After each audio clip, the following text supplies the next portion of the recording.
ঢাকা বিশ্ববিদ্যালয়ে চান্স পাওয়ার মজাটা কি জানো?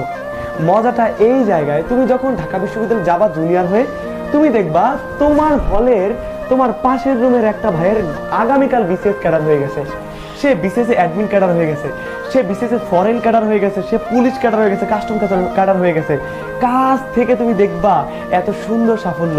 তুমি যখন ঢাকা বিশ্ববিদ্যালয়ে চান্স পাবা, তুমি দেখবা তোমার রুমমেট বড় ভাইটা জাতিসংঘের কোন একটা স্পিচ দিতে চলে গেছে, কোন একটা কনফারেন্সে চলে গেছে। তুমি যখন ঢাকা বিশ্ববিদ্যালয়ে ভর্তি হবা, তুমি দেখবা তোমার পাশের বড় ভাইটা চমৎকার লেভেলের গান করে, চমৎকার লেভেলের গিটার প্লে করে।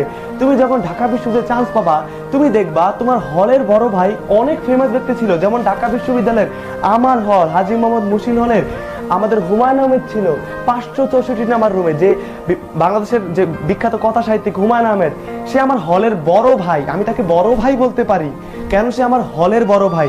সে হলে বসে সে নন্দিত নরক